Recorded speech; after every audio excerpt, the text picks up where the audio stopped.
자, 할렐루야. 오늘은 우리 양육반 제6과 하는 시간입니다. 오늘 우리가 함께 나눌 양육반의 그 주제는 기본 교리에 대한 정확한 이해의 첫 번째 부분입니다. 우리 먼저 교재 53쪽에 기본 요절 암송을 먼저 하고 같이 읽고 함께 나누도록 하겠습니다. 디모데후서 3장 16절 우리 함께 읽겠습니다. 모든 성경은 하나님의 감동으로 된 것으로 교훈과 책망과 바르게 함과 의로 교육하기에 유익하니. 아멘.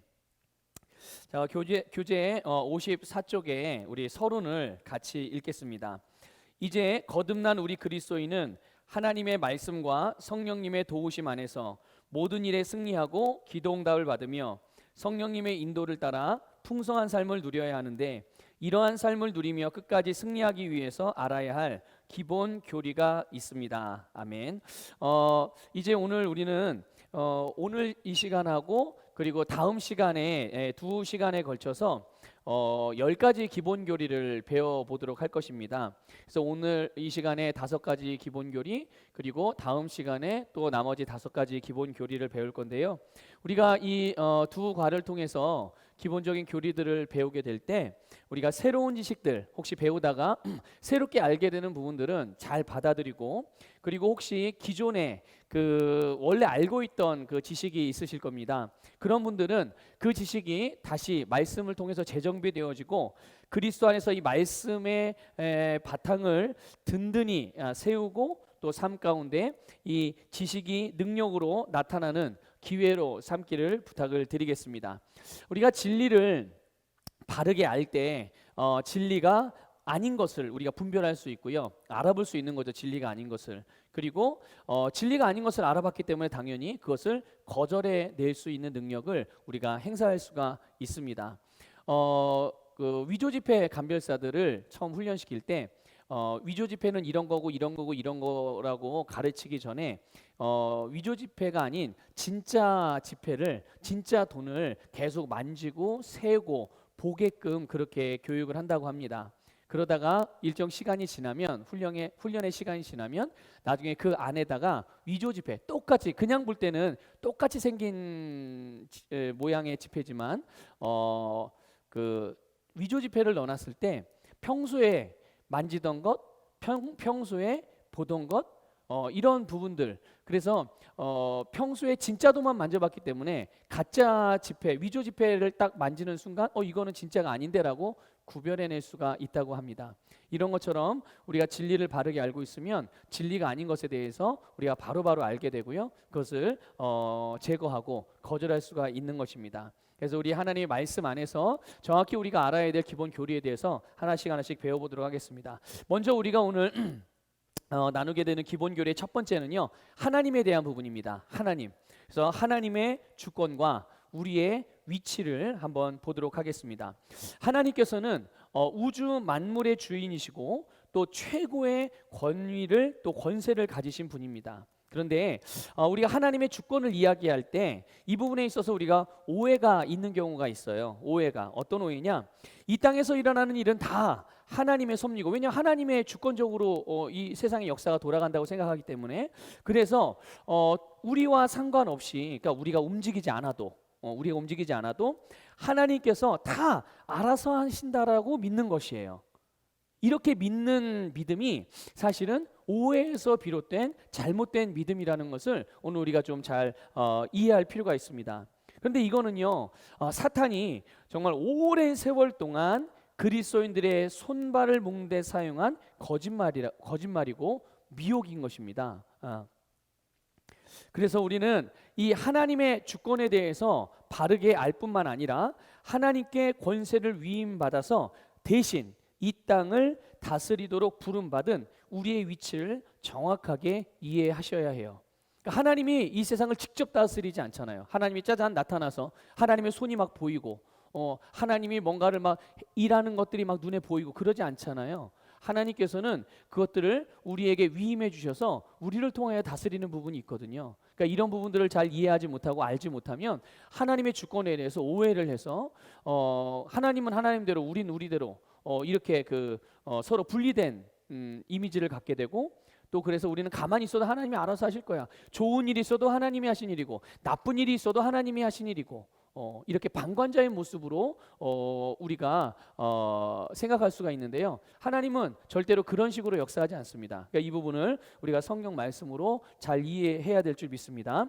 자, 먼저 그래서 이 하나님의 주권과 우리의 위치에 있어서 첫 번째 우리가 알아야 되는 것은 하나님은 모든 우주 만물의 주인이라는 사실, 이것을 우리가 다시 한번 확인해야 할 것입니다. 그래서 역대상 29장 10절부터 12절 말씀을 같이 읽겠습니다. 이에 다윗이 온 회중 앞에서 주를 송축하고 말하기를, 우리의 아버지 이스라엘 하나님 주 하나님이여, 주는 영원 무궁토록 송축을 받으소서. 오 주여, 위대하심과 권세와 영광과 승리와 위엄이 주의 것이니이다. 이는 하늘에 있는 모든 것이 주의 것이며, 오 주여, 왕국이 주의 것이며, 주는 만유 위에 머리로서 높임을 받으심이니이다. 부와 존귀가 다 주께로부터 나오고 주께서는 모든 것을 치리하시며 권세와 능력이 주의 손에 있고 모든 것을 위대하게 만들고 힘을 주시는 것이 주의 손에 있나이다. 아멘. 다윗이, 이 본문은 다윗이 성전 건축을 위한 모든 준비를 다 끝내고 하나님께 드린 기도예요. 이 기도를 보면 하나님께서 가지신 주권과 능력을 이 다윗이 실제로 하나하나 열거하면서 이 부분을 찬양하고 있습니다. 그러니까 하나님은 우주 만물의 창조자시고 모든 것을 다스릴 권세를 가지신 분, 이것이 바로 하나님이시고 하나님의 주권입니다. 자, 그런데 이 하나님의 권세와 이 주권을 가지고서 이 세상을 어떻게 다스리는지 우리가 알아야 됩니다. 그것이 바로 두 번째 주제로 나타나 있는, 소주제로 나타나 있는 것인데요. 같이 보면 하나님께서는 이 세상을 성도들이 모이는 교회를 통해서 다스리신다. 우리 다시 한번 확인하겠습니다. 하나님께서는 이 세상을 성도들이 모이는 교회를 통해서 다스리신다. 자, 하나님이 이 땅을 다스리시는데 왜 이 땅에는 하나님의 성품에 반대되는 사건들이나 반대되는 상황들이 일어나게 되는 것일까? 하나님은 살인자가 아닌데 살인하는 일들이 나타나고, 하나님은 자연을 파괴하는 분이 아닌데 자연이 파괴되는 그런 일들로 인해서 재해가 나타나고, 하나님으로부터 나오는 것들이 아닌데 하나님의 성품과는 다른 것들인데, 그런 것들이 우리가 살아가는 일상생활 가운데서, 세상 가운데서 일어나고 있잖아요. 그런데 왜 그런 일들이 일어나게 되는 거? 하나님의 주권이면, 하나님이 다스리면 모든 게 다 좋아야지, 모든 게 다 아무런 문제가 없어야지, 이렇게 생각되어지는 것이 일반적일 텐데 그렇지가 않잖아요. 자, 그 답은 말씀을 확인하면서 여러분들 발견할 수 있기를 축복합니다. 우리 창세기 1장 28절을 볼게요. 하나님께서 그들에게 복을 주시고 하나님께서 그들에게 말씀하시기를, 다산하고 번성하여 땅을 다시 채우고 그것을 정복하라. 그리고 바다의 고기와 공중의 새와 땅 위에서 움직이는 모든 생물을 다스리라 하시니라. 아멘. 하나님께서 세상을 창조하신 후에 이 땅을 정복하고 다스리고 통치할 권세를 아담에게 주셨어요. 세상을 지으시고 아담과 하와를 만들어 놓고 너희들은 가만히 있어, 내가 다 다스릴 거야, 이렇게 말씀하지 않으시고요, 그렇게 행하시지 않으시고요, 당신의 다스릴 주권과 권세를, 당신의 모든 것들을 아담에게, 사람에게 다 위임해 주셨어요. 그래서 아담이 신분적으로 보면 그러니까 기능적인 신분으로 보면 이 세상의 왕이자 신이 된 것이죠. 시편 82편 6절에서 하나님의 자녀들을, 하나님의 백성들을 신이라고 그렇게 표현하기도 했는데요. 뭐 섬김을 받는, 우리가 하나님을 섬기듯이 그런 섬김을 받는 신이 아니라 신과 같이, 하나님과 같이 기능하는 그런 자들, 하나님으로 태어났기 때문에, 하나님의 형상대로 지음받았기 때문에, 그래서 하나님의 백성들을 신이라고 그렇게 표현을 하기도 했습니다. 자, 그러나 우리가 잘 알듯이 창세기 3장에 가서 보면요, 아담이 사탄에게 속았어요. 그렇죠? 아담과 하와가 사탄에게 속아서 사탄의 말을 따름으로 하나님이 사람에게 주신 온 세상을, 하나님이 지으신 모든 만물을 다스릴 수 있는, 다스리는 권세를 마귀에게 넘겨주게 됩니다. 결국 아담이 갖고 있던 이 세상의 임금의 권세, 이 세상의 신의 권세가 마귀에게 넘어가게 됐죠. 그래서 그 부분을 우리는 또 신약 성경에서도 확인할 수가 있는데요. 누가복음 4장 5절부터 6절을 함께 보도록 하겠습니다. 누가복음 4장 5절 6절 있습니다. 그러자 마귀가 주를 높은 산으로 데리고 가서 잠깐 동안에 세상의 모든 나라들을 보여주더라. 그리고 마귀가 주께 말하기를 내가 이 모든 권세와 그것들의 영광을 너에게 주리라. 그것이 나에게 넘겨졌으므로 내가 원하는 자들에게 줄 수 있느니라. 아멘. 보세요. 이 말씀은 마귀가 사탄이 예수님을 시험하는 장면 중에 한 부분이거든요. 자, 근데 그때 이 밑줄 친 부분을 보세요. 밑줄 친 부분을 마귀가 어떻게 말하고 있습니까? 그것이 나에게 넘겨졌으므로. 이 모든 권세, 모든 세상을 예수님께 보여주면서 그것을 예수님에게 주겠다라고 이렇게 표현을 해요. 그런데 그 이유가 바로 그것들이 자기 자신에게, 마귀에게 넘겨졌기 때문에, 그걸 다스릴 권세와 영광이 자기에게 넘겨졌기 때문에 그것을 너에게 줄 수 있다라고 이렇게 표현하고 있습니다. 그러니까 마귀는 자기에게 넘겨진 이 땅의 권세를 가지고 금식 중이신 예수님에게 나타나서 예수님을 유혹한 거예요. 보세요. 자, 이 장면은 마귀가 뱀의 모양으로, 사탄이 뱀의 모양으로 나타나서 아담과 하와를 유혹하는 장면과 이렇게 좀 대비가 됩니다. 아담과 하와는 마귀가 그들을 유혹할 때 그들의 유혹에 넘어갔어요. 마귀의 유혹에 넘어갔습니다. 그런데 누가복음에서 예수님께서는 마귀의 유혹을 말씀으로 그 유혹을 거절하고 이기셨죠. 이게 아담과 하와와 예수 그리스도, 첫째 아담과 둘째 아담이신 예수님, 완전히 다른 차이입니다. 자, 그럼 이후에 어떤 일이 일어났습니까? 이렇게 아담과 하와는 하나님으로부터 받은 세상을 다스릴 수 있는 왕의 권세, 그 권세를 하나님의 것들을 하나님의 방식과 하나님의 방법과 하나님의 뜻과 하나님의 의도와 하나님의 의지를 따라서 세상을 다스릴 권세를 위임받았지만 그것을 마귀의 말에 순종함으로 그거를 마귀에게 그 권세를 내어줘서 더 이상 사람은 세상을 다스릴 수 있는 권세를 사용할 수가 없게 됐어요. 그래서 어떻게 되었습니까? 타락한 이래로 이 땅에 살아가는 모든, 이 땅에 태어나고 이 땅을 살아가는 모든 사람들은 마귀의 다스림을 받고 살아갈 수밖에 없었고, 마귀의 다스림은 결국 우리에게 고통과 아픔을 가져다주는 그런 삶이었죠. 그런데 이후에 어떤 일이 일어나느냐? 우리 마태복음 28장 18절부터 20절을 읽겠습니다. 그 후에 예수께서 그들에게 오셔서 일러 말씀하시기를 하늘과 땅의 모든 권세를 나에게 주셨도다. 그러므로 너희는 가서 모든 민족을 가르치고 아버지와 아들과 성령의 이름으로 세례를 주며 내가 너희에게 명령한 모든 것을 가르쳐 지키게 하라. 보라, 내가 세상 끝날까지 너희와 항상 함께 있으리라. 아멘. 자, 여기 보면 이제 예수님께서 십자가에 달리시고 죽으시고 부활하심으로 이 땅에 오신 목적과 사명을 완성하신 내용입니다. 그리고 마귀에게 넘어갔던, 인류가 마귀에게, 첫사람 아담이 마귀에게 빼앗겼던 그 세상을 다스리는 권세, 왕의 권세, 그 권세가 예수 그리스도께 회복되었어요. 예수 그리스도가 찾아오신 것이죠.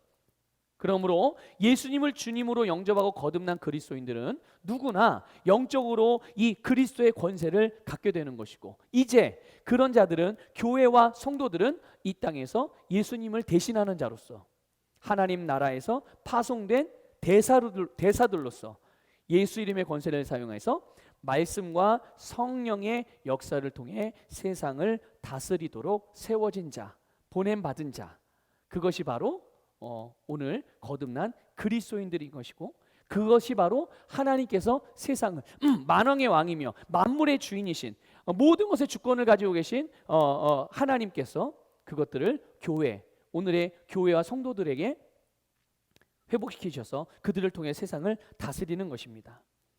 그래서 우리는 이제 거듭난 우리는 이 땅에서 말씀을 따라서 상황을 바꾸고 말씀을 따라서 환경을 창조할 수 있는 권세가 우리에게 주어졌어요. 우리가 이것을 인식하는 것이 중요하고요. 이것을 믿음으로 받아들이는 것이 중요하죠. 하나님이 알아서 다 모든 것을 해주는 게 아니라 우리가 하나님의 자녀로서 위임받은 권세를 인식하고 그것을 사용할 때 이 땅 가운데서 하나님의 뜻이 나타날 수가 있게 되는 거죠. 그러므로 여러분 이제는 더 이상 속지 마시길 바랍니다. 우리에게 주어진 권세와 위치에 대해서 무지하게 해가지고 알지 못하게 해서 이 땅에서 하나님의 영광을 나타내는 통로로 기능하지 못하게 하는 것, 이것이 사탄의 전략 중에 하나거든요. 그런 모습들 중에 하나가 뭐냐면 내세지향적인 신앙을 가지고 살아가는 것입니다. 내세지향적인 신앙이 무엇입니까? 그저 천국만을 바라보며 이 땅에서는 고통과 아무리 노력하고 애써도 뭐 변화도 안 일어나고 힘들고 어려우니까 그저 가만히 시간이 흘러가는 대로 나를 맡기고 상황이 흘러가는 대로 나를 맡기고 난 아무것도 하지 않고 있으면서 그저 빨리 육신의 몸이 죽어서 천국만 바라보고 천국에 들어가는 그것만을 바라보고 사는 것. 그러니까 이런 사람들은 현실에서 무기력하고 아주 수동적인 삶을 살아가게 되는데요, 이거는 옳은 것이 아닙니다. 이 땅에서 하나님의 나라의 원리를 따라서 살면서 그 권세를 사용해서 하나님 나라의 확장, 하나님의 나라를 확장하고 그 영향력을 끼치는 삶을 살아가는 것이 중요하고, 그것을 위해서 하나님께서는 우리를 예수 그리스도를 통해서 구원하신 후에 거듭나게 하신 후에 아직도 이 땅에 남겨놓으신 것이고 이 땅으로 파송시켜 주신 거예요. 이 부분을 잘 이해하시기를 축복합니다. 자, 우리 교재 55쪽에 이제 두 번째 주제입니다. 두 번째 교리는요, 예수 그리스도에 대한 교리입니다. 예수 그리스도가 어떤 분인가? 첫째로 보면 하나님께서 이 세상을 다스리는 수단이시다. 하나님께서 이 세상을 다스리는 수단이 바로 예수 그리스도예요. 이게 무슨 말이냐? 바로 예수 그리스도 안에서 예수 그리스도를 통해서 세상을 다스리시는 것이죠. 여러분, 우리의 구원이 어떻게 이루어졌습니까? 하나님께서 우리의 구원을 어떻게 이루셨나요? 예수 그리스도를 통해 이루셨어요. 우리가 또 주님 하나님께 기도할 때 어떻게 기도합니까? 우리 지난 시간에 배웠었죠. 우리 기도 주제를 기도에 대한 과를 양육할 때 우리가 기도할 때 무엇으로 기도합니까? 예수 이름으로, 예수 이름 안에서 기도하고 그 예수 이름을 통해서 우리는 응답받고요. 그 예수 그리스도의 이름으로 기도한다는 것은 우리가 예수 그리스도의 위치에서 기도하는 것이죠. 그런 뜻입니다. 에베소서 1장 1절부터 13절 말씀을 여러분 보게 되면요, 밑줄칠 부분들을 보십시오. 교재에 나와 있는 밑줄칠 부분들을 보게 되면 다 어떤 의미로 말씀하고 있습니까? 무엇을 말씀하고 있습니까? 계속적으로 반복되잖아요. 이 그리스도 예수 안에서 또는 그리스도를 통하여, 이렇게 그리스도 예수 안에서 통해서라는 이런 표현들이 반복이 되어져요. 여러분, 예수 그리스도는 하나님께서 이 세상을 다스리는 수단이라는 것을 기억하시기를 바라고요. 두 번째, 예수 그리스도는 어떤 분인가? 바로 역사의 주인공이세요. 이 세상 역사가 예수 그리스도의 탄생을 기점으로 기원 전과 기원 후로 나뉘어진다는 것을 여러분 알고 계십니까? 그래서 BC 몇 년, AD 몇 년 이런 표현들을 사용하죠. 이것은 기독교인들만 사용하는 것이 아니고요, 일반적 학문적으로도 사용되어죠. 일반 사람들이 모두 다 쓰고 있는 표현인데 그게 무슨 뜻인지 알고서 사용할 필요가 있어요. 우리는 적어도 우리는 BC가 무슨 뜻일까요? Before Christ, 예수님이 오기 전. 그래서 우리는 그거를 한국말로 기원전이라고 표현하죠. 그리고 AD라는 표현도 쓰죠. AD는 이제 기원 후예요. 근데 BC와 AD를 나누는 기준은 예수님이 탄생하신 해, 그거를 기준으로 하는 거예요. 그래서 그 AD라는 말은요, AD라고 표현한 이건 약자인데요, 라틴어 아노도미니라는 단어의 약자입니다. 이거는 바로 주님의 해, Year of Lord라는 뜻이에요. 그러니까 세상의 모든 사람들은 너나 할 것 없이 날짜를 계산할 때 예수님께서 이 땅에 오신 지 몇 년이라고 계산하고 있는 건데 본인들은 모르죠. 그게 무슨 뜻인지. 예. 그럼에도 불구하고 다 사용하는 거예요. 그리고 시작도 역사도 그렇고요. 역사의 끝, 이 지구와 우주의 종말 언제 끝날까요? 그 끝나는 기준 언제? 막 핵폭탄이 터지면 이 세상에 종말이 올까요? 그런 게 아닙니다. 그게 아니라 이 세상에 오게 될 종말 역시도 그 기준은 뭐냐? 예수 그리스도예요. 예수님이 다시 오시는 때, 그때 예수님이 재림하시는 때, 예수님은 분명히 다시 오실 거거든요. 물론 몇 년도 몇 월 며칠 날 오는 거는 아무도 몰라요. 그거는 하나님만 알고 계시죠. 그런데 만일 그거를 안다고 몇 년도 몇 월 며칠, 성경에 나와 있는 숫자 또한 단어의 의미 뭐 이런 것들을 막 조합해 가지고 그 숫자를 정확하게 명시하고 몇 년도 몇 월 며칠 몇 시에 온다라고 말하는 사람들이 있다면 여러분 속지 마십시오. 100% 이단입니다. 예. 성경은 분명히 말해요. 그날은 아버지 하나님만 알고 계신다고. 예. 그러나 그날이 가까워 오는 것에 대한 징조들은 성경에도 기록되어져 있죠. 우리는 그 징조들을 보면서 주님이 오실 때가 점점 가까워 오는구나 알 수 있고, 우리는 매일매일을 살아갈 때 종말론적인 신앙을 가지고 오늘이 하나님께서 나에게 주신 최고의 날이고 마지막이라는 그런 인식을 가지고 살아가게 될 때 하나님께서 우리에게 맡겨주신 그런 사명, 우리를 부르신 그 부르심의 방향으로 우리는 힘있게 최선을 다해서 그곳을 향해서만 달려갈 수 있는 삶을 살아갈 수가 있는 것입니다. 자, 어쨌든 언젠가는 분명히 이 지구의 종말이 다가올 텐데 그 종말의 기준도 역시 예수 그리스도예요. 자, 우리 마태복음 24장 14절 읽어보겠습니다. 왕국 복음이 모든 민족에게 증거되기 위하여 온 세상에 전파되리니 그런 후에야 끝이 오리라. 그렇죠? 온 세상에 전파되는 복음이 온 세상에 전파되었을 때 그런 후에 이제 인류의 또 온 우주의 종말이 오게 됩니다.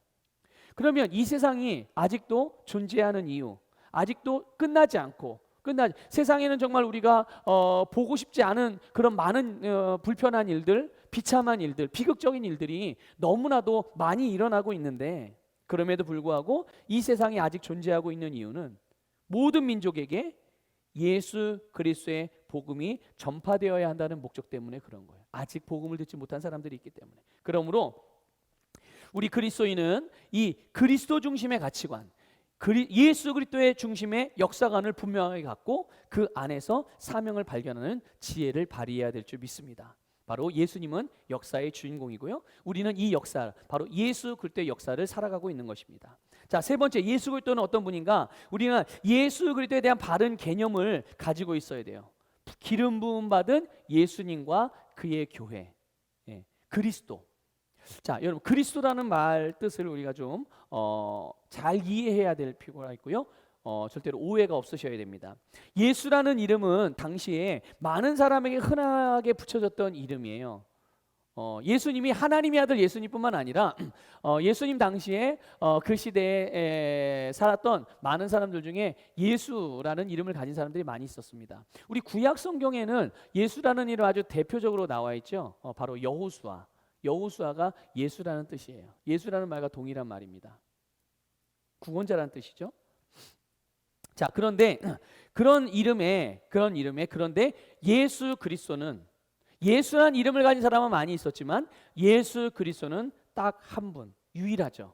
바로 하나님의 아들 예수 그리스도예요. 여러분, 그리스도라는 말의 의미, 그 단어의 의미가 있습니다. 그 의미가 뭐냐면 기름 부음 받은 자예요. 그러니까 그리스도라는 말은 신약 시대에 사용됐던 기름 부음 받은 자라는 말의 헬라어고요. 똑같은 기름 부음 받은 자라는 말을 구약 성경에 쓰여졌던 그 히브리어로는 바로 메시아라는 뜻입니다. 그러니까 메시아라는 말이 바로 기름 부음 받은 자라는 뜻이고, 그러니까 메시아, 구약 성경에 쓰였던 히브리어로 메시아가 신약 성경에 쓰였던 헬라어로서 그리스도와 똑같은 의미예요. 기름 부음 받은 자라는 뜻입니다. 그러니까 근데 예수님이 이 땅에 육신의 몸으로 태어나셔서 처음부터 그리스도로 기능한 건 기름 부음 받은 자로 기능한 것은 아니었습니다. 30년 동안 태어나시고 30년 동안 당신의 삶을 사시다가 세례 요한 30살에 세례 요한에게서 세례를 받으시고 그때 어떤 일이 일어났습니까? 세례 받으실 때 하늘문이 열리고 하늘에서 성령이 비둘기처럼 내려서 바로 그 시간에 성령의 충만함을 받으셨죠. 바로 그 시간에 기름 부음을 받은 것입니다. 그래서 그리스도의 기능을 하시게 된 거죠. 그리고 나서 세례를 받으신 이후 3년 동안 예수 그리스도로 사역하시고 십자가에서 죽으시고 부활하심으로써 우리를 향한 구원의 길을 열어주신 거예요. 이것처럼 여러분, 우리도 이 땅에서 죄인으로 살고 있었죠. 죄인이었어요. 그러나 예수 그리스도를 믿고 성령 충만함을 받았습니다.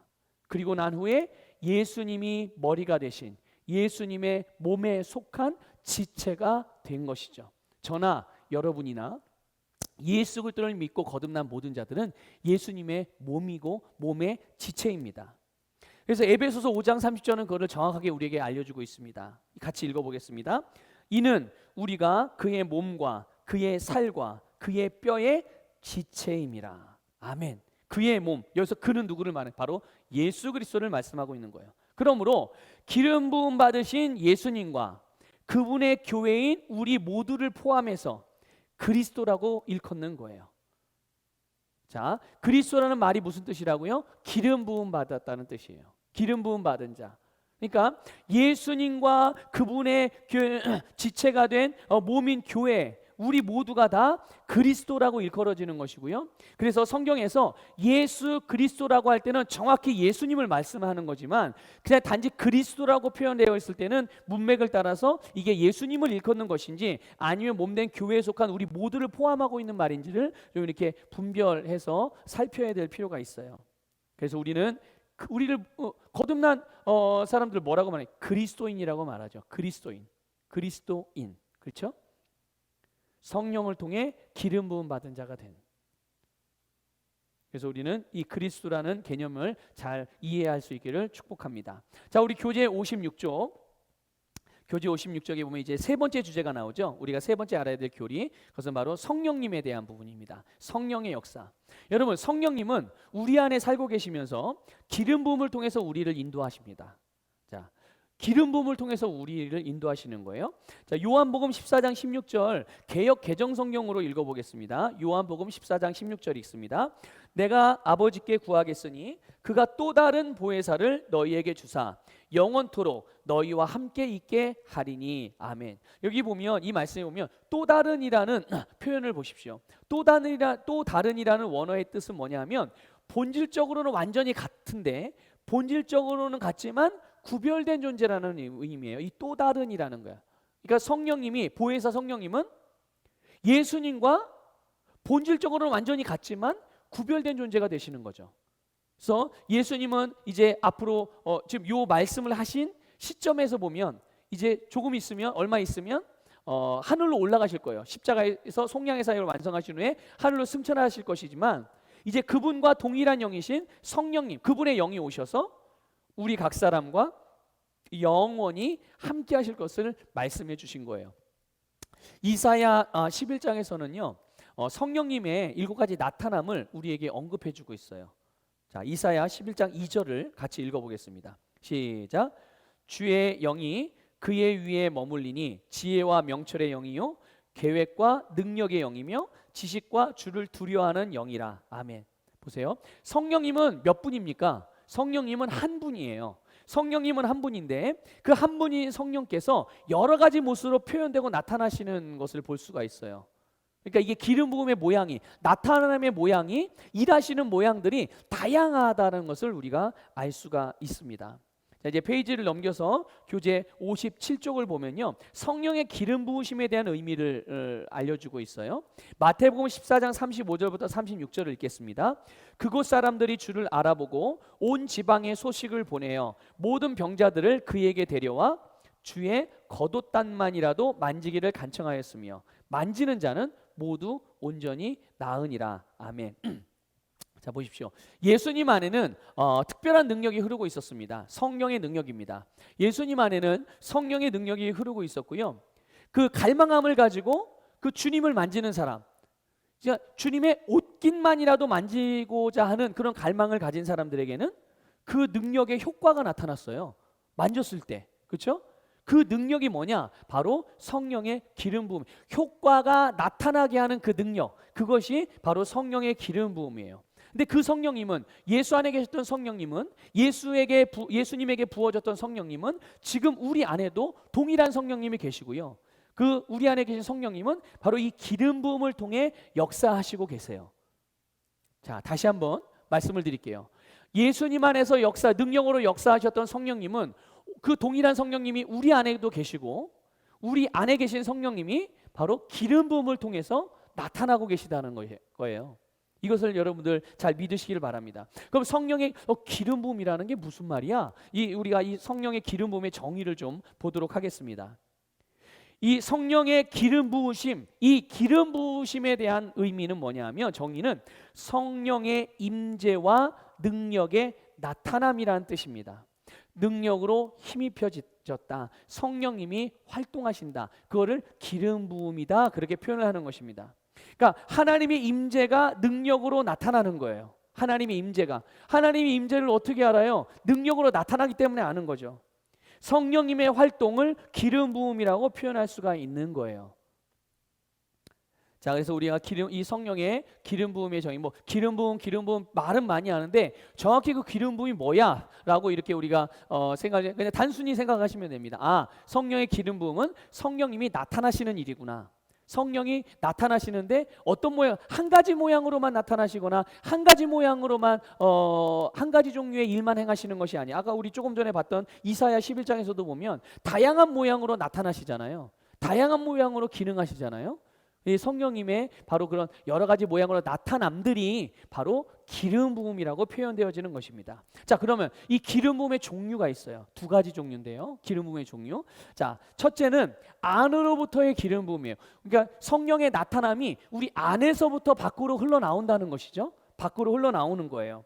자, 그래서 우리 안에 계신 성령님이요, 우리를 성장시키고 또 우리를 성숙한 그리스도인이 돼서 승리하는 삶을 살 수 있도록 모든 과정들을 하나하나 우리를 인도해 주세요.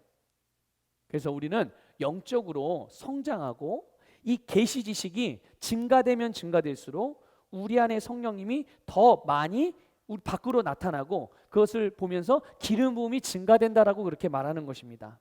여러분, 이것을 사모하시길 바랍니다. 중요한 것은 이걸 사모하는 자에게 하나님이 더 부어주시는 거죠. 그러니까 성장이 뭡니까? 교회를 오래 다니면 되는 겁니까? 아니면 성장한다는 건 그럼 기도를 오랫동안 하면 되고 많이 하면 되는 겁니까? 아니면 일정 기간 동안 금식을 하면 성장하는 겁니까? 과연 성장이라는 말이 뭡니까? 성장은요, 결국 능력의 증가를 말하는 거예요. 능력의 증가. 예. 성장할수록, 우리가 영적으로 성장할수록 우리 안에서부터, 내 안에서부터 언제든지 꺼냈을 수 있는 기름 부음의 이 기름 부음의 양이 증가하고, 이 기름 부음으로 말미암아서 우리는 더 많은 사람들에게 영향을 끼치고 그들을 변화시키고 상황을 바꾸고 다스리는 삶을 살아갈 수가 있게 되죠. 이걸 생각해 보시면 되겠습니다. 영적으로 성장한다는 말에 대해서 좀 이해하기 쉽게 이해를 돕기 위해서 하나의 예를 들면 이런 거예요. 신앙생활을 오래 했습니다. 어느 한 사람이 30년 40년을 신앙생활을 했어요. 그런데 삶에서 어떤 문제들을 만날 때마다 그 문제를 단 한 번도 말씀으로 다스려 본 적이 없어요. 그러니까 믿음으로 다스려 본 적이 없어요. 그냥 늘 사람들을 찾아다니고 늘 걱정하고 염려하면서 그냥 상황이 달라지기를 기다리고 상황이 바뀌기를 기다리고 누군가 그냥 도와주기만을 그냥 기다리고 그렇게 살아서 삶의 문제를 이 말씀의 진리이신 말씀으로 다스려 본 적이 없는 거죠. 그런 경우는 결국은 무엇일까요? 교회는 오래 다녔으나 영적으로 성장하지 못한 거예요. 영적으로 성장하지 못해서, 그러니까 당연히 기름 부음이 내 안에 성령님이 계시지만 거듭나서 우리가 성령의 충만함을 구할 때 성령님이 내 안에 충만하게 임하셨지만 그걸 꺼내 쓸 수가 없는 거예요. 왜냐하면 거기에 대한 지식도 없을 뿐만 아니라 그것을 사용해 보지 않았기 때문에 기름 부음이 나타나는 것을 모르는 거죠. 그런데 교회를 신앙생활한 지 1년밖에 안 되고 2년밖에, 횟수로는 그렇지만 그 사람은 어떤 문제를 만날 때마다 하나님의 말씀을 가지고 믿음으로 또 말씀으로 물질의 문제든 질병의 문제든 하나하나 그 말씀을 적용해 가면서 말씀으로 자기의 그 삶을 인생을 다스려가는 사람들이 있어요. 그런데 그런 사람들에게서는 말씀을 통해 정말 그 상황들과 삶이 이게 해결이 되고 뛰어넘게 되고 문제를 다스려가고 그러면서 그들의 삶을 하나님의 말씀대로 이렇게 맞춰서 따라 살아가는 삶을 살아가는 사람들도 있죠.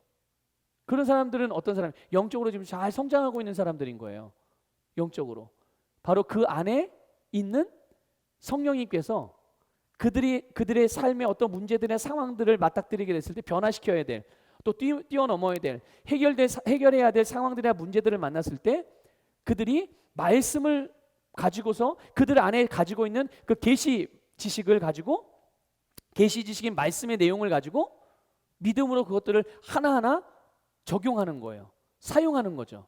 그러면서 말씀대로 자기의 문제들을 말씀이 말하는 바와 똑같이 그렇게 다스려 가려고 하는 거죠. 그럼 어떤 일이 일어날까요? 성령님이 역사하시는 가장 확실한 통로, 그것은 성령님은 말씀이 있는 곳에는 반드시 역사하세요. 왜냐? 바로 한 영이시기 때문에 그런 것입니다. 하나님의 영이시기 때문에 말씀이 역사하는 곳에 성령님이 역사해요. 그러니까 당연히 내가 어떤 상황과 문제 앞에 말씀을 적용하고 말씀을 사용하면 그 사용한 말씀으로 말미암아 성령님이 거기에서 일하시는 거죠. 그러니까 어떻게 되겠어요? 내 안에 계신 성령님이 바로 그 일들의 나타남으로, 그러니까 성령의 기름 부음으로 흘러 들어가서 그 문제들을 해결하는 능력으로 나타나게 되는 거죠. 그러니까 그 문제가 해결되고 상황이 바뀌고 삶이 다스려지고, 그런 것이 바로 성장하는 자들의 삶의 모습인 것입니다. 영적으로 성장하는 사람들. 그래서 이런 사람들이 바로 자기의 삶을 다스리며 살아갈 수가 있는 것이죠. 이게 안으로부터 나오는 기름 부음을 통해서 우리가 나타내는 기름 부음의 종류고요. 두 번째 기름 부음의 종류가 있습니다. 그건 이제 밖으로부터의 기름 부음이에요. 근데 이 밖으로부터의 기름 부음은요, 우리가 원할 때마다 쓸 수 있는 것은 아니에요. 원할 때마다 가져다 쓸 수 있는 것은 아니고요. 특별한 시점에 어떤 분명한 목적을 가지고 우리에게 주어지는 기름 부음, 이런 거를 이제 특별히 어떤 사역적인 기름 부음이고요. 이런 또 밖으로부터 또는 위로부터 부어지는 기름 부음은 영적으로 우리의 한계를 벗어나서 삶을 승리하게 하는 하나님의 능력으로 주어지는 선물이거든요. 그런데 중요한 것은 이것은 내가 원할 때마다 쓸 수 있는 게 아니라는 거예요. 특별한 그런 시점에 어떤 분명한 목적을 가지고 주어지는 것이기 때문에 이런 기름 부음은 한 번 기름 부음 받았다고 해서 그 기름 부음이 계속 지속되는 게 아니에요. 그러니까 성령의 나타남이 한 번 나타났다고 해서 계속 꾸준하게 나타나는 것이 아니라는 것입니다. 계속 보유할 수가 없어요. 이런 기름 부음은. 이런 위로부터 오는 기름 부음, 밖에서부터 임하는 기름 부음은 이것이 우리의 영적인 성장을 대신할 수가 없어요. 그렇기 때문에 어떤 유명한 집회들이라든지 어떤 유명한 또 쓰임받고 당대에 쓰임받고 있는 어떤 사역자들을 찾아다니면서 열심히 기도를 받고 어떤 밖으로부터 임하는 기름 부음을 원해서 그것들을 기대하고 그것들 쫓아다니면서 그 도움을 받으시는 분들이 참 많이 있어요. 그런데 본인의 그런 열망과 또 사모하는 마음과 또 그것에 따르는 그런 어떤 그 나름대로의 믿음의 어떤 행동들, 그런 것들로 인하여 맺게 되어지는 아름다운 열매는 충분하지가 못하다는 것입니다. 왜 그럴까요? 그거는 좀 전에 말씀드린 대로 기름 부음이 밖으로부터 오는 것이고, 밖으로부터 오는 기름 부음은 밖으로부터 임하는 기름 부음의 특징을 그들이 잘 모르기 때문에 그런 거예요. 그래서 우리가 평소에 말씀을 읽고 그리고 말씀을 고백하고 그러면서 우리의 영을 강화하면서 안으로부터 나오는 기름 부음의 그릇을 넓히는 것이 중요하고, 이것이 가장 우선적으로 이루어져야 되는 일이고 우리가 좀 초점을 맞추어야 될 부분인 것이고요. 그럴 때 지속적인 능력 가운데 기능할 수가 있게 되는 것입니다. 그러니까 여러분, 우리의 심령 안으로부터 흘러나오는, 이미 성령님이 우리 안에 계시니까 그 성령님이, 우리 안에 계신 성령님이 정말 제한 없이 나타날 수 있도록 기름 부음이 흘러 넘칠 수 있는 일에 초점을 맞춰서 어떻게 그렇게 할 수 있나요? 지금 말씀드렸잖아요. 지금 또 우리가 배우고 있잖아요. 말씀을 고백하고 우리가 영으로 기도함으로 성령님이 나의 어떤 그 믿음의 한계, 육신의 한계 이것들을 계속 뛰어넘을 수 있게 계속 영적으로 성장을 도우시니까 내가 영적으로 성장하는 만큼 성령의 기름 부음은 더 그렇게 나타나게 되는 그만큼의 분량으로 나타나게 되는 것이니까 우리가 이 부분을 계속 발전시켜야 될 것입니다. 자, 그러면 기름 부음은 어떻게 역사하는가? 그러니까 어떻게 활성화되어지는가? 보면 안으로부터 나오는 기름, 아까 기름 부음의 종류를 두 가지를 봤죠. 안으로부터 나오는 기름 부음은요, 어떻게 이것들을 역사하게 하고 활성화할 수 있게 하는가? 그것은 바로 하나님의 말씀을 믿고 그것을 고백할 때 계시가 일어나면서 증가되어지는 부분입니다. 그렇기 때문에 말씀 고백 기도 그리고 방언 기도가 중요한 것이죠. 그래서 이 방언 기도는 말씀 고백 기도와 방언 기도는 내 안에 계신 성령님을 활성화해서 기름 부음을 풀어놓고 그 기름 부음을 증가시키는 그런 좋은 방편이라는 것을 여러분들 기억하면 되겠고요. 밖으로부터 오는 기름 부음은 어떻게 되냐? 그러니까 밖으로부터 기름 부음 임하는 위로부터 임하는 기름 부음도 이것도 역시 마찬가지 이 더 잘 내가 받아들일 수 있고 내가 더 잘 나타나게 할 수 있는 그런 그 방식이 있거든요. 그럼 뭐냐 하면 기름 부음 받는 사람 뭐 기도를 받는다든지 어떤 집회나 그런 것에 참여한다든지 그 사람이 기름 부음에 대해서 잘 이해하고 실제로 그것들을 내가 받아들이는 믿음을 가지고 있을 때 역사하는 거예요. 그러니까 이거는 어디에 초점이 맞춰져 있냐면 받는 사람의 믿음만큼 역사하게 되는 거예요. 받는 사람의 믿음만큼. 그러니까 내가 이 집회에 참여해서 이 집회 가운데 역사하는 기름 부음을 내가 다 받을 것이다. 또 내가 어떤 부분을 통해서 뭐 임파테이션을 받는다든지 기도를 받게 될 때 그 안에 있는 기름, 그를 통해 흘러나오는 기름 부음을 내가 다 내 것으로 만들리라, 내가 다 받으리라 이런 믿음을 가지고 그래서 안수 기도를 받을 때도 그래서 이런 믿음을 우리가 발휘하게 되면 더 효과적으로 우리가 그 성령의 위로부터 오는 밖으로부터 오는 기름 부음을 더 충만하게 끌어올 수가 있는 것이죠. 이제 어쨌든 안으로부터 오는 흘러나오는 기름 부음이든 밖으로부터 오는 기름 부음이든 이 두 가지 기름 부음의 종류를 잘 인식하는 사람들은요. 개인적인 신앙생활뿐만 아니라 공동체적인 어떤 모임 그 어떤 것으로 치우치지 않고요. 어떤 것 하나도 소홀히 여기지 않고 모두 잘 활용해서 영적 성장과 기름 부음의 나타남을 통해서 이게 성령님의 나타남을 통해서 하나님께서 우리를 부르신 부르심의 그 방향으로 정말 역동적으로 쓰임 받고 나아가면서 주님의 뜻을 이루는 삶을 살아갈 수가 있으며 또한 성령님이 인도하시는 승리하는 삶을 살아갈 수가 있게 되는 것입니다. 자, 이제 우리 기본 교리의 네 번째 교리 부분인데요. 바로 성경에 대한 것입니다. 성경의 권위죠. 성경의 권위. 자, 디모데후서 3장 16절부터 17절을 읽겠습니다. 모든 성경은 하나님의 영감으로 주어진 것이도 교리와 책망과 바로잡음과 의로 훈육하기에 유익하니 이는 하나님의 사람이 온전하게 구비되게 하려 합니다. 여러분 보세요. 성경은 하나님이 주신 감동과 영감을 따라서 기록된 것입니다. 성경은 총 몇 권이죠? 어떤 분은 이렇게 넌센스 퀴즈 할 때 어린이들에게 그 퀴즈를 낼 때 자 성경은 몇 권인가요? 그러면 이제 성경은요 구약의 39권이고요 이 신약은 27권이요 전체가 66권이에요 이렇게 이제 아이들은 대답하거든요. 그럼 이제 넌센스 퀴즈로 자 성경은 한 권입니다 이렇게 대답하기도 합니다. 예. 성경은 여러 권으로 해서 하나로 편집이 된 거죠. 그래서 구약은 39권이고요. 신약은 27권. 그래서 총 66권으로 구성되어 있고요. 수천 년에 걸쳐서 이 다양한 저자가 기록한 각 권들을 이게 엮은 거죠. 모은 거예요. 하나 수집한 거죠. 그런데 그 수집하는 모든 과정 하나하나 또 성경의 내용에 기록된 것 하나하나가 바로 성령의 감동과 계획에 따라서 되어진 것이기 때문에 결국은 전체가 이 성경의 창세기부터 계시록까지 전체가 정확하게 한 방향으로 흘러가고 있는 거예요. 우리가 그 우리 양육 시간 두 번째 시간에 성경의 맥에 대해서 배웠는데요. 바로 그 성경에는 하나의 중요한 흐름이 있다고 그랬어요.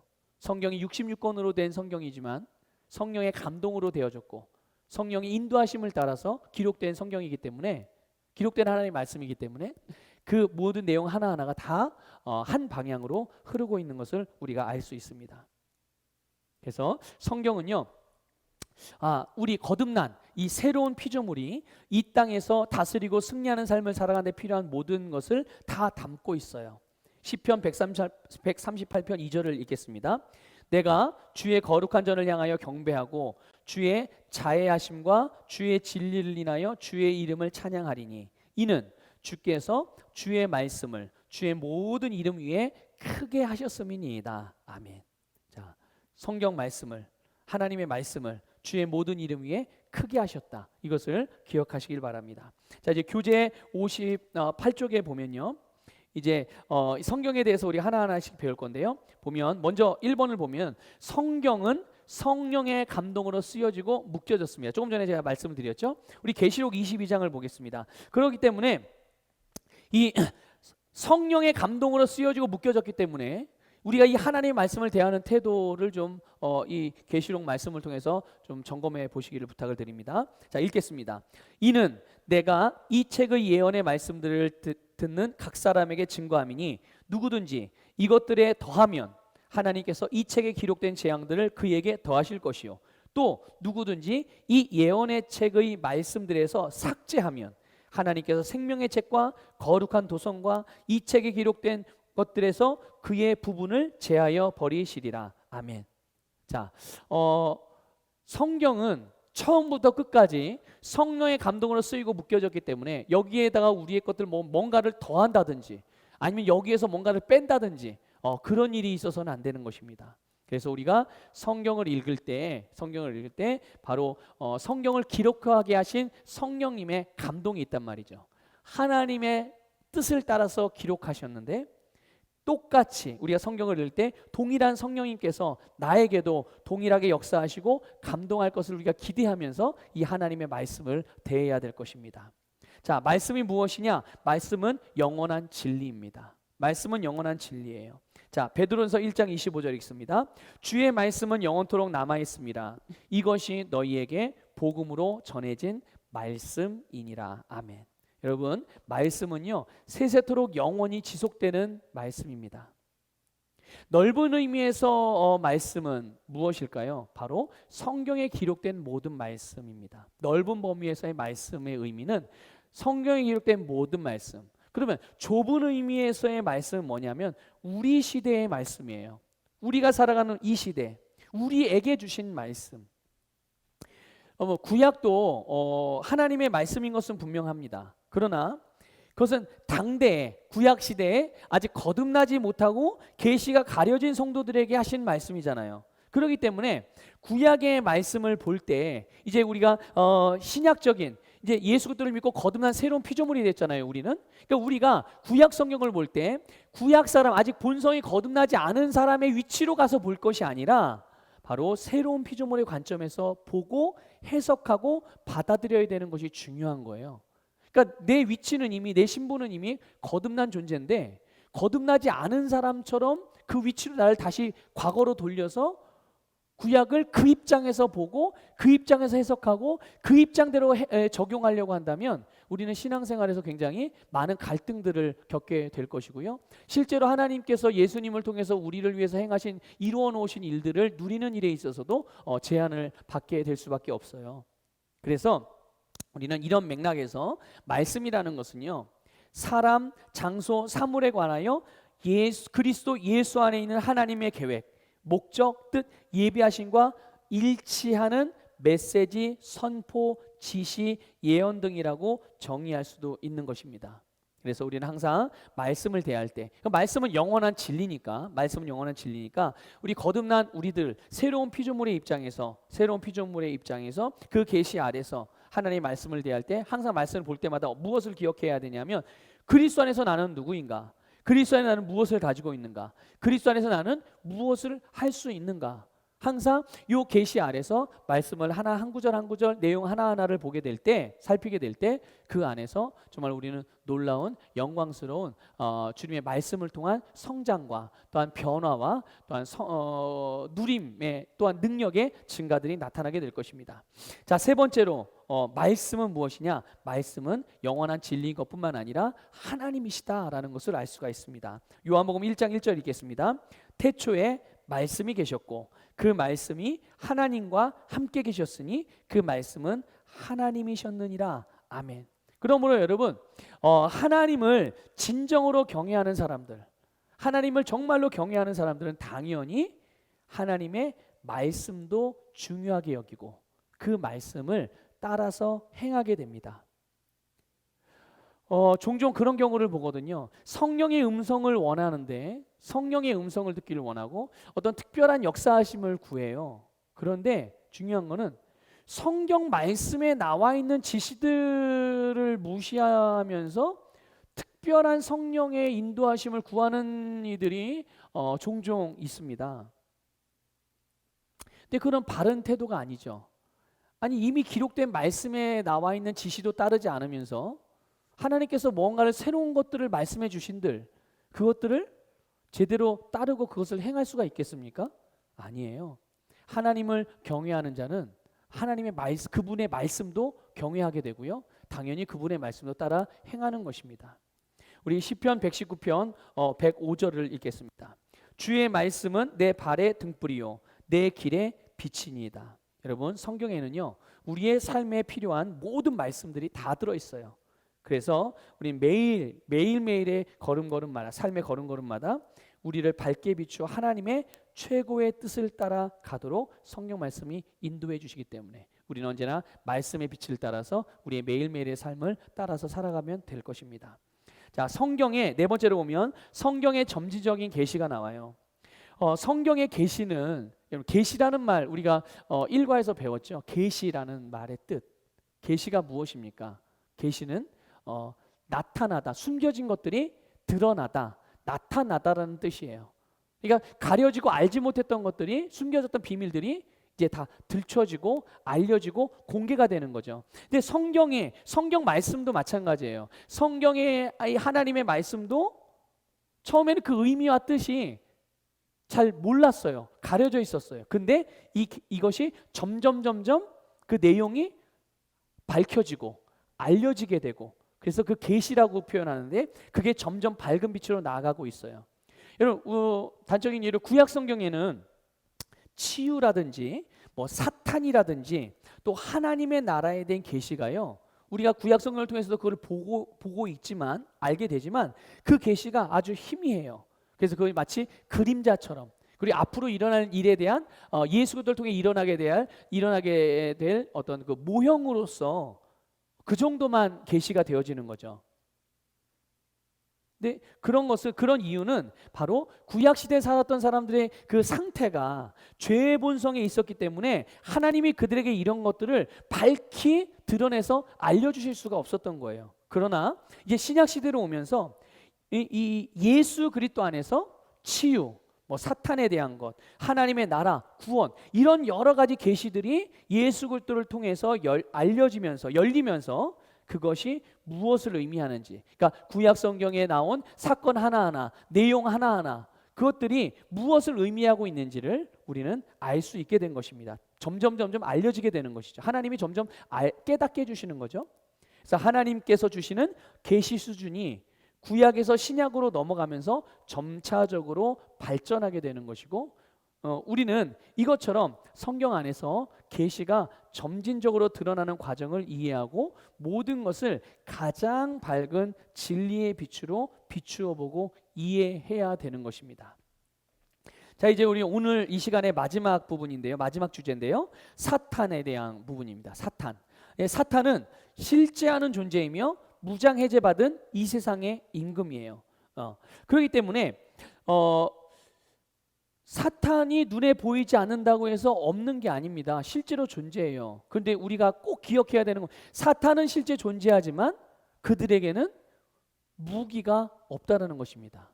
무장해제된 존재라는 거예요. 그렇기 때문에 이 땅에 살아가는 동안에는 하나님과 나와의 관계만 있는 것이 아니에요. 바로 하나님과 우리 사이에서 사탄이라는 변수가 있어요. 그래서 믿지 않는 자들에게는 사탄이 어떻게 역사합니까? 이 세상의 신으로서 군림해서 악한 일을 조장하는 거죠. 믿지 않는 사람들을 통해서. 그런데 거듭난 그리스도인들에게 있어서의 사탄의 존재는 어떤 존재일까요? 바로 무장해제된 패배한 존재. 사탄은 우리 그리스도인들에게 있어서는 패배한 존재라는 것, 무장해제된 존재라는 것을 기억하십시오. 사탄의 근원을 우리가 좀 알 필요가 있습니다. 사탄은요, 하나님 사탄을 만든 게 아닙니다. 사탄은 타락한 천사인데 천사인 이 천사가 타락한 것이죠. 그게 에스겔서 28장에 나와 있는데요.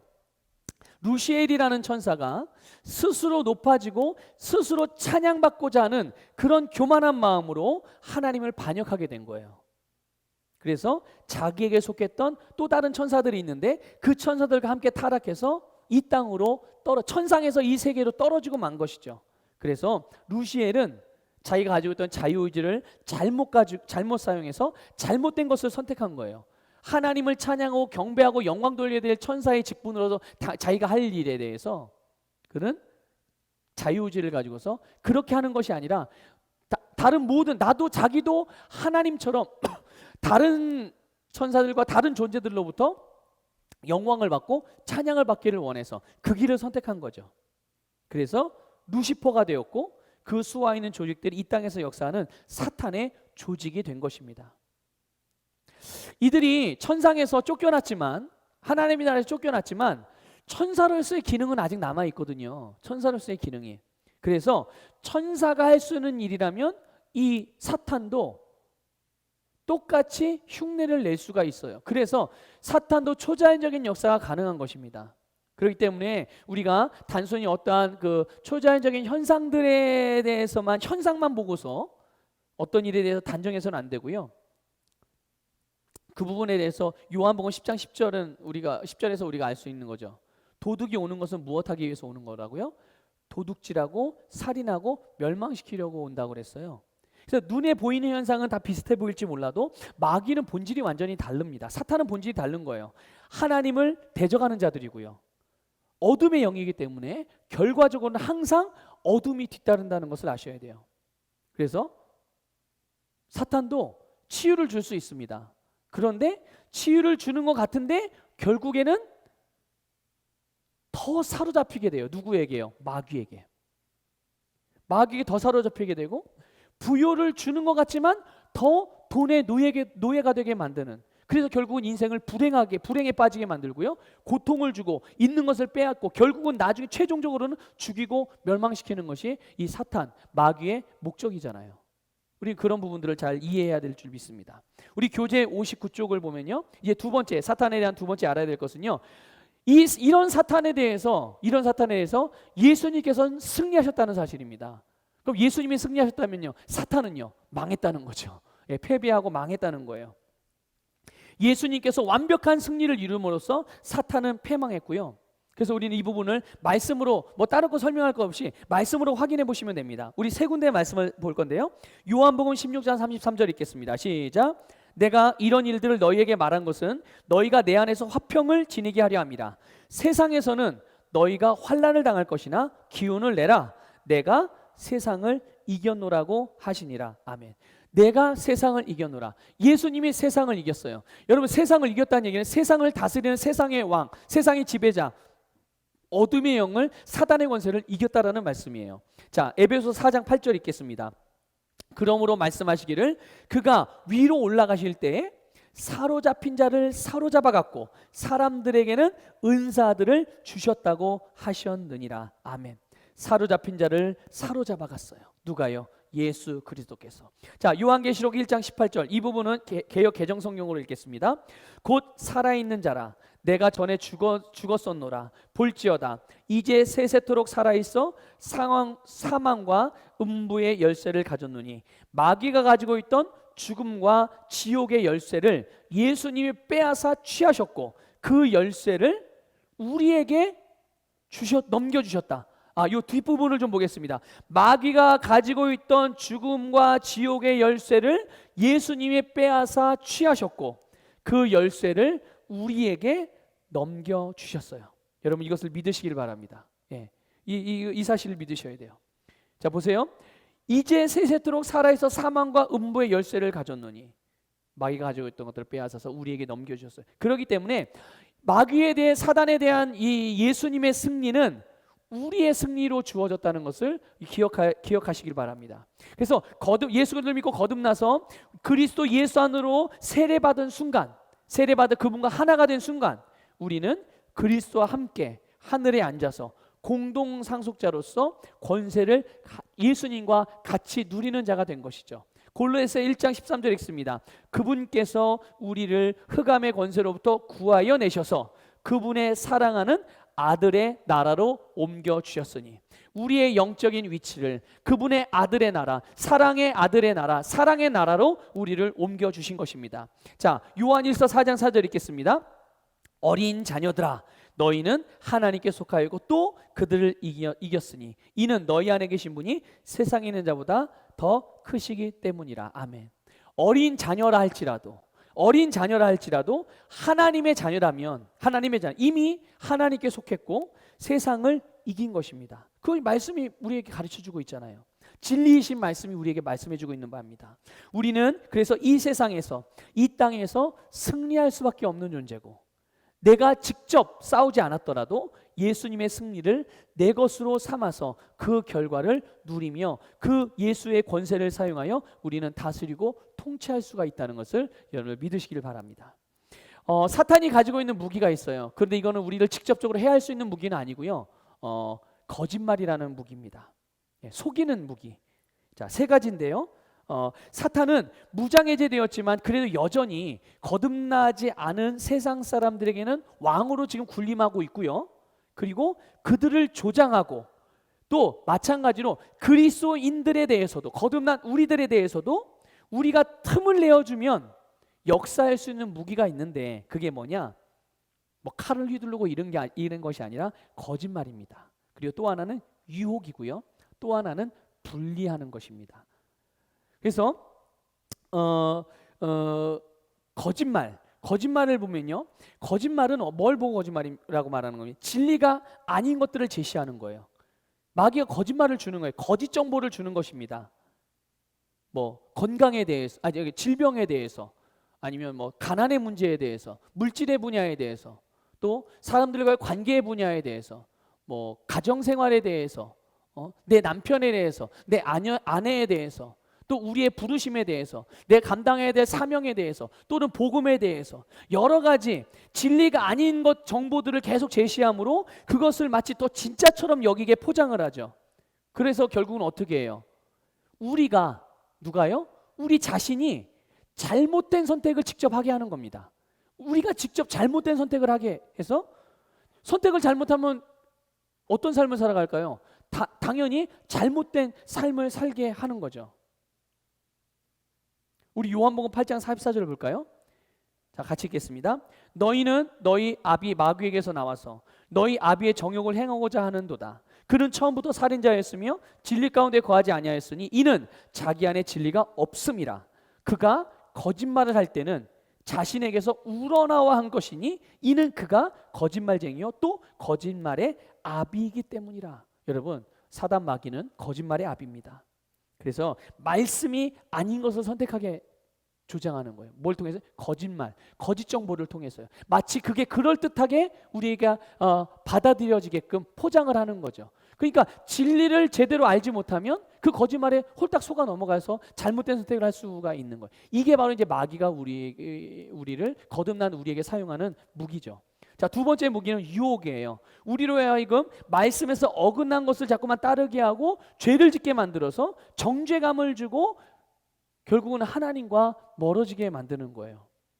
그러니까 이 유혹은 무엇을 통해서 우리에게 전달이 될까요?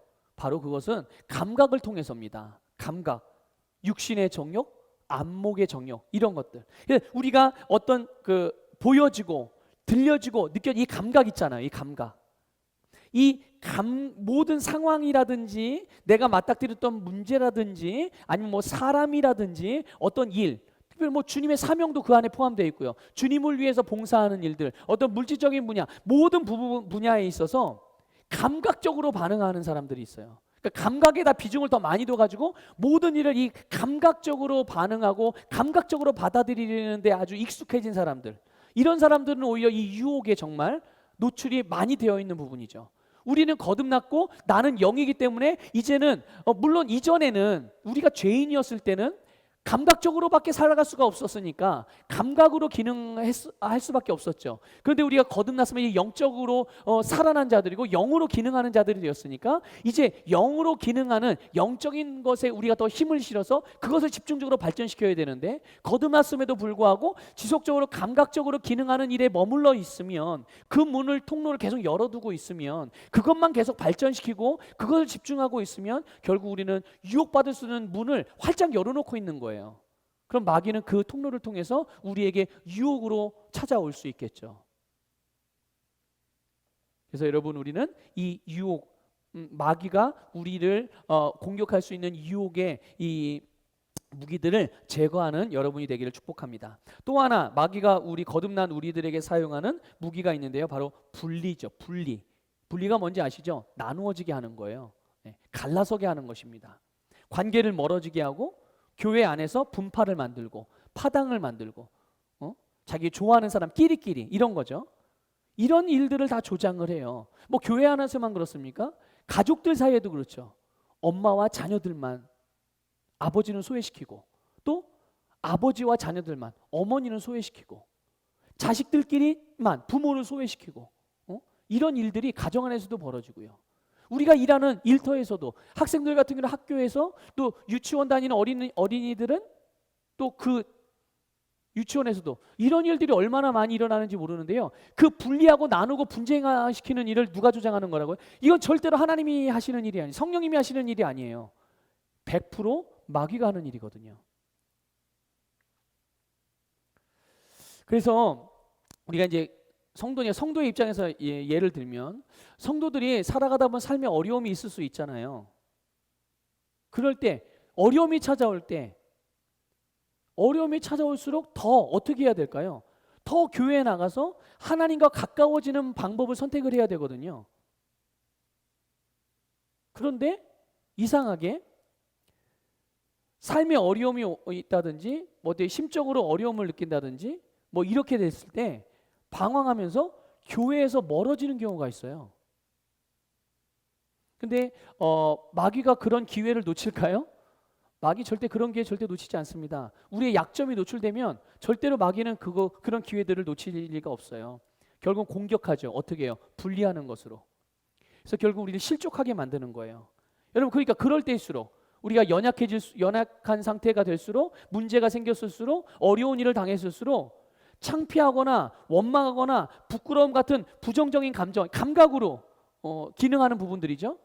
그것들을 빨리 내려놓고 더욱 모이기를 힘써서 교회 안에서, 교회를 통해서 그러니까 내 안에서 기름 부음을 끌어올리는 일이 지금 작동이 안 되고 있으니까 위로부터 오는, 밖으로부터 오는 교회를 통해서, 믿음의 공동체를 통해서 부어지는 기름 부음에 먼저 연결되어져야 되는 것이 필요한 것입니다. 그런 경우도 있죠. 한 교회에 정착하지 못하는 성도들도 있어요. 그래서 잠깐 다니다 떠나고 또 잠깐 다니다 이런 것들을 반복하다가 나중에는 어떻게 되죠? 이제 혼자 독자적으로 신앙생활하는 것을 선택하게 됩니다. 그런데 그런 분들은 죄송하지만 이런 표현을 좀 쓰고 싶어요. 뿌리가 얕은 식물과 같습니다. 그래서 어떻게 됩니까? 뿌리가 얕은 식물이 제대로 자라는 거 봤습니까? 열매가 제대로 맺혀지는 거 봤습니까? 그리고 바람 불거나 비가 많이 오거나 그럴 때 어떻게 됩니까? 쓰러져서 자기도 모르는 사이에, 스스로도 모르는 사이에 그 바람에 휩쓸려 가지고 땅에서 뽑혀져 나와 가지고 불에 타든지 땅에 묻히든지 물에 쓸려가든지 그런 일이 발생하게 되는, 영적으로 절대로 건강한 상태가 될 수 없어요. 그러니까 여러분, 분리되어지고 믿음의 공동체로부터 떨어져 나가는 거. 여러분, 하나님이 나중에 이제 한참 뒤에서 우리가 좀 배우겠지만 우리에 대한 부르심이 있거든요. 그 부르심의 종류 중에 중요한 부르심의 하나가 뭔지 아십니까? 바로 그리스도의 몸으로의 부르심이에요. 그리스도의 몸이 무엇입니까? 바로 교회예요. 예수 그리스도를 믿는 자들의 모임 공동체, 그 공동체로 부르시거든요. 거듭난 자들은 무조건 하나님이 그 가족으로 부르시는 것입니다. 근데 거기에 연결되어 있지 않으면 그거는 보호함이 보장되어 있지 않아요. 위험한 상태가 되는 거죠. 이거를 경계하시고 이런 분리, 나누어짐, 멀어지고 싶어하는 어떤 그런 경향성들, 이런 것들은 100% 마귀로부터 온다는 것을 아시고, 그런 일들이 혹시라도 경험되어지거나 그런 일을 보았을 때 이 부분을 기억하셔서 내가 그렇다면 이 부분을 빨리 거절하고 교회 공동체와 연결되어져야 되는 것이고, 그것을 선택해야 되는 것이고, 혹시 내가 아닌 다른 사람이 그런 부분들을 본다면 이것을 알려주셔서 그들이 그리스도의 몸된 공동체로, 교회 공동체로 연결될 수 있도록 돕고 섬기시기를 부탁을 드리겠습니다. 자, 마지막으로 사탄에 대한 부분들에 대해서 이제 마지막으로 보면요, 사탄을 거절하고 승리를 가져오는 우리 원리가 있어요. 그게 뭐냐 하면 사탄의 속임수에 대적하고 진리이신 하나님의 말씀을 선언함으로 우리는 우리의 원수를 이기게 되는 것입니다. 여러분, 사탄은 실제는 존재이긴 하지만 무장해제된 존재라고 그랬어요. 그러니까 사탄을 두려워할 필요가 없죠. 사탄은 우리가 두려워할 대상이 아니라 우리가 적극적으로 맞서서 쫓아내야 될 대상인 것입니다. 베드로전서 5장 8절 9절 읽겠습니다. 정신을 차리고 깨어있으라. 이는 너희의 대적 마귀가 울부짖는 사자처럼 삼킬 자를 찾아 두루 다니기 때문이라. 믿음 안에 굳게 서서 그를 대적하라. 이는 세상에 있는 너희 형제들도 동일한 고난을 당하는 줄 알미니라. 아멘. 우리 안에 있는 믿음을 발휘해서 대적하는 일이, 이 마귀를 대적하는 일이 우리가 해야 될 역할이에요. 마귀가 두려워서 벌벌 떤다든지, 마귀가 두려워서 뭐 해야 될 일을 못한다든지, 마귀가 두려워서 피하고 도망다닌다든지, 절대로 그런 일이 있어서는 안 됩니다. 우리는 마귀와 맞서서 마귀를 대적해서 물리쳐야 되는 것이죠. 우리 야고보서 4장 7절로 7절 말씀을 우리가 확인하겠습니다. 그러므로 하나님께 복종하라. 마귀를 대적하라. 그리하면 그가 너희로부터 도망하리라. 우리가 도망하는 게 아니라 누가 도망가야 되는 거예요? 마귀가 도망가야 되는 거예요. 그래서 우리는 마귀가 도망가도록 대적하는 일을 하면 되는 것이죠. 마귀를 말씀으로, 예수의 이름으로 대적하는 것이 바로 우리에게 주신 권세요, 우리에게 주신 예수 그리스도 이름이 갖고 있는 능력인 것입니다. 그래서 잘못된 생각이 들어올 때 그것들을 거절하고 그거에 대한 말씀을 선포하는 게 중요해요. 그래서 우리의 입으로 말씀을 선포할 때, 다시 강조할게요. 내 입으로 말씀을 선포할 때 그 말씀은 우리의 공격 무기가 되어져서, 검이 되어져서, 성령의 검이 되어져서 사단이 도망하게 되는 것입니다. 자, 우리 마지막 함께 읽으면 오늘 배운 것들을 정리하면서 함께 읽겠습니다. 이 세상 우주 만물을 다스리는 하나님의 주권과 예수 그리스도의 속량하심과 지금도 살아서 순간순간 역사하시는 성령님을 믿으며 성경이 변하지 않은 진리임을 믿는 것과 사탄의 실제와 한계를 믿는 것은 우리가 믿는 기본 교리입니다. 아멘. 오늘 우리가 5가지 교리를 배웠습니다. 이 교리, 우리가 절대로 어느 하나도 놓쳐서는 안 되는 중요한 핵심적인 교리들이거든요. 이 부분을 또 한 주간 동안 여러분들 잘 익숙해질 수 있도록, 또 기억하고 인식할 수 있도록 계속적으로 반복해서 살펴보시고 배우시기를 부탁을 드리고요. 우리가 교재 63쪽에 보면요, 교재 63쪽에 7번 있습니다. 교재 63쪽에 7번, 오늘 우리가 배운 신앙의 기본 교리, 기본 교리 1번, 2번이 있는데요. 이것을 우리가 믿음으로 고백하고 오늘 이 시간을 마치도록 하겠고요. 우리 다음 시간에 만나도록 하겠습니다. 같이 신앙의 기본 교리 믿음으로 고백하겠습니다. 나는 이 세상 우주 만물을 다스리시는 하나님의 주권과 예수 그리스도의 구속하심을 믿으며 지금도 살아 역사하시며 나를 도우시는 성령님을 의지합니다. 나는 성경의 모든 말씀이 하나님의 감동으로 쓰여진 것과 변함없는 진리임을 믿으며 진리이신 하나님의 말씀을 따라 생각하고 말하고 살아갈 것을 선포합니다. 나는 사단이 무장해제받은 적임을 알고 마귀의 속임수와 거짓말을 하나님의 말씀으로 대적하여 늘 이길 수 있습니다. 우리 그리스도인에게 마귀의 도적질하고 멸망시키는 모든 역사는 불법임을 선포합니다. 아멘. 지금까지 함께 하신 거 감사드리고 매일같이 반복적으로 오늘 배운 것들을 다시 살펴보시면서 잘 여러분의 것으로 만들어 가시기를 부탁을 드립니다. 수고하셨습니다. 감사합니다.